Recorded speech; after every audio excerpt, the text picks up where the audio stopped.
Duncan, did you bring your juice harp along? Pardon? You brought your juice harp along, did Yeah, you? I have the juice harp here, yeah.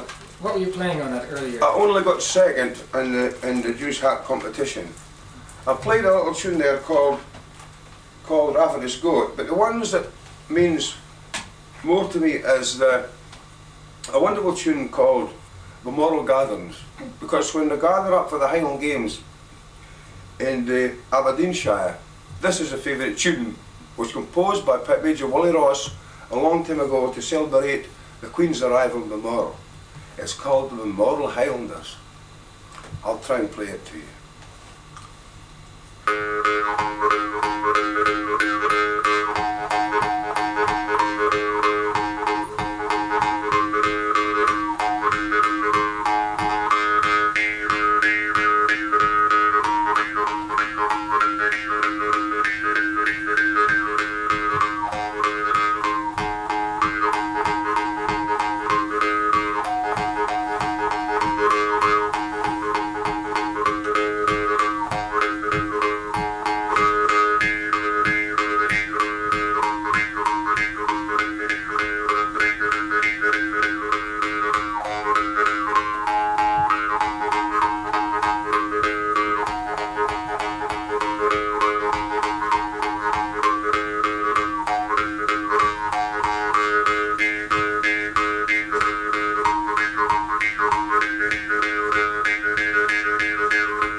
So, this little machine was not actually meant as something to play on. It's only a one-note instrument. As you can see here, it's only got one little tongue across here. And it's called, some people call it a Joe harp, some people call it a Jew's harp. But these things originally were played by the Jews a long time ago. And then it was just used as a harmonising instrument to play behind other types of musical instruments. But then, especially the Irish, found that if you made it stronger, actually stronger, you could really play a tune on it that would sound like our tune. So this supplier who sends me my Jew's harps, I met him yesterday in Auchtermuchty Festival. He says, look, I'll come and show you my baby. And he took from a small little case a little Jew's harp this size, made of solid steel. And I would have given my heart for that one, but it was beyond my powers because it was special made for him. And it was really wonderful. But the idea of this, the smaller they are, this is one note. The lower they go, the larger they get. Just like a piano scale, you know? But the thing that, to produce a flat note on these things, you have to make the little Jew's harp a little larger. And it gives you a flat note. You can take them back like to the Stilgian's warble board. It goes, yeah, whoa, whoa, whoa, whoa, whoa. And then you can have them with a, this is about the smallest you really get, with the highest note you can take.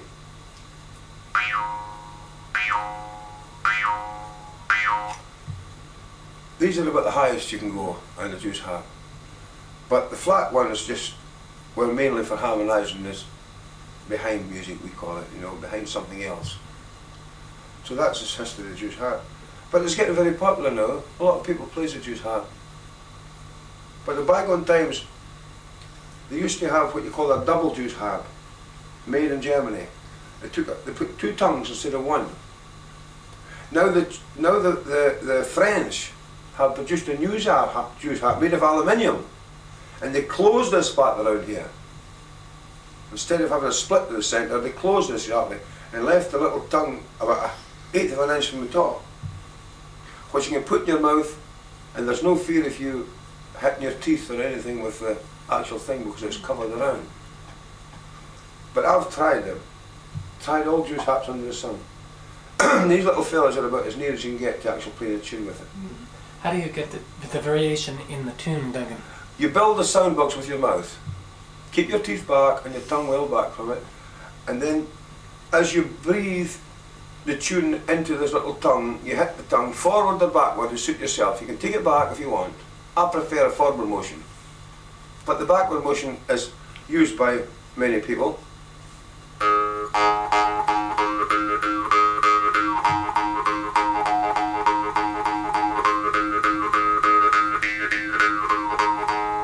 But I prefer a forward motion, which gives me a wider scope.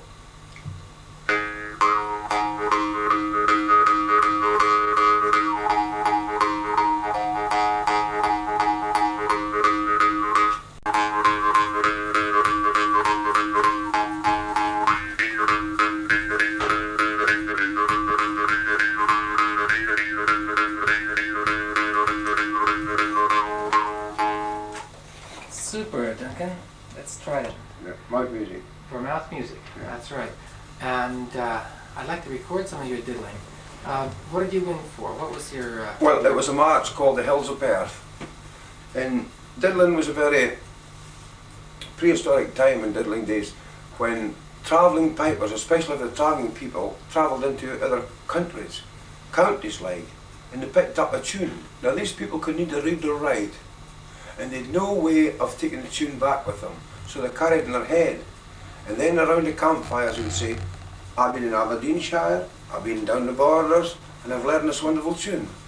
And they said, all the other pipers who played chanter, maybe the goose, maybe the cat, you know, these traditional homemade bagpipes, they would say, well, let us hear a bit of it. They didn't want to learn it from the actual pipes, they wanted to learn it from the mouth, which gave it a clearer idea of the tune. And this tune is called the Hills of Perth. Toodle do dum diddle doodle diddle toodle diddle day dum do diddle day dee dum toodle do dum diddle doodle diddle toodle diddle day dum diddle doodle doo toodle dum the doodle do didn't toodle diddle do doodle diddle didn't do diddle day dee dum toodle dum the doodle do didn't toodle dum the do diddle do dum diddle doodle do diddle do dum toodle diddle toodle diddle day dum do diddle day dee dum toodle do dum diddle doodle diddle toodle diddle do dum diddle doodle do toodle dum diddle diddle dum toodle diddle do ha dum diddle do day dee dum toodle dum diddle do toodle diddle diddle do dum diddle doodle do. Now that is known as a 3/4. 3 parts of the tune was known as a 3/4. So they carried it on their head, and then they diddled it around the campfires. And sometimes that traditional music we used for girls dancing, you know, the dancing around the campfire side, and especially the diddling was left to the old woman. The oldest woman in the camp was entitled to diddle to the dancers. And these young dancers was very good, you know, the girls. They were very good, they were taught, no one taught them how to dance. They were just self-learners by watching the girls at the Highland Games, you know, and they were very good.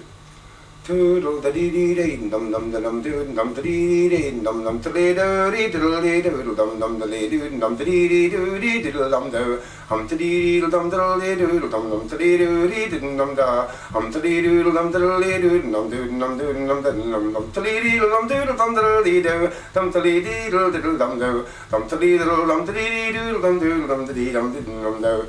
They watched the girls' feet, and the old woman diddled to the feet. Yeah. Not to the girls who were dancing, but she watched the feet, and she controlled her music by their feet, by their steps. And should they falter on their steps in the dance, she would actually change the notes in the diddle to suit the steps. And it was really wonderful to see. You know, I had the great privilege to be called to the School of Studies in Edinburgh, and we had a great Keela there. And 2 of the girls were Highland dancers. And no one had ever saw the actual thing taking place, because it was only done among the travelling people. So I'd get privileged to diddle to 2 Highland dancers for the first time in their life who had ever danced. They danced to music, but they never actually danced to diddle. So when they started dancing diddle, they said it was the most wonderful experience they ever had, and it was really good. 2 young Highland dancers who had never heard a diddle before in their lifetime, dancing, and they said, came to me later and they said that I was watching their feet. I was diddling to their feet, the steps that they were doing. And they said it was really magic. Do you remember what tune you were diddling for them? Yeah, it's a long time ago, Jack. I don't actually remember the tune. But anyhow, it was just a fast tune for dancing with, you know. What about your mother's diddling? Did she have any favourite? My mother was the Diddling greatest diddler of all. She was the greatest diddler of all. And some of her tapes goes back to the 1950s. You will find in the Scottish School of Studies. You look up the archive, you'll find. I would say, not boasting, but she was the finest diddler in Scotland among all the people. You know, she used to go to the old people's get-togethers. You know, and when they had a little function, or maybe a garden fete, and among the old tea ladies, we could call them, and she would do a diddling for them, and everyone loved it, because she was a real good diddler. And her famous one was, her famous one was the Hills of Glenorchy. I can remember as fine. As a child, she probably diddled me on her knee, because they used to do this, you know, take the children on their knee. They took the little child's 2 feet, and they took a foot in each hand, and they crossed the children's legs as they diddled. Toodle doo da dum dum da dum dee dum dum da dum dee dum da. Too dum dum dum da dee dum do dum da dee diddle dum da. Tee doodle dum dum da dee dum do dum da dee diddle dum da. Tee doo dum do da dee dum do dum da dee dum da. Tee doodle dum do da dee dee dum da dee diddle dum da. Tee doodle dum da dee dum da dee dum da. And the child enjoyed it. To get his 2 sitting on his mummy's lap, foot in each hand, crossing his legs. Toodle doo da dee dum do dum da dee dee dum da. Could you find a better thing for a young child to be sitting on his mother's knee, listen to the music? She probably done it to me as a child. That's why I love diddling so much. Duncan, would you play Rafferty's Goat? Yeah, Rafferty's Goat for you. Yeah. I love that. Now the actual words doesn't mean very much. It's just a tune. Rafferty's Goat was a well-known goat in the village, and Rafferty was an old rascal like myself, you know. He kept this billy goat, and he used to let it run wild in Ireland, free, you know, and went into people's gardens, ate their vegetables, you know.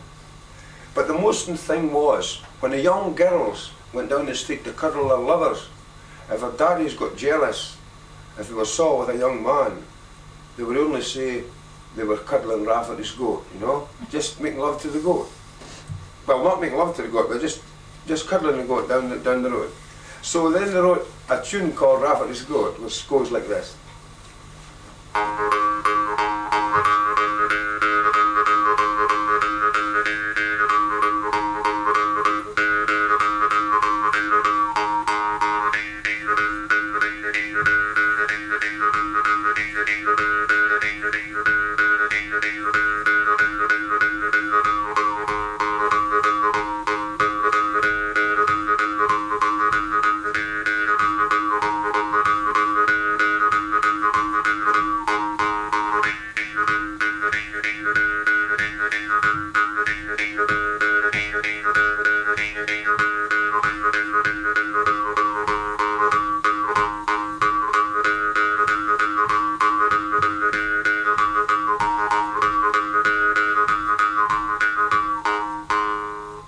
Good, Duncan.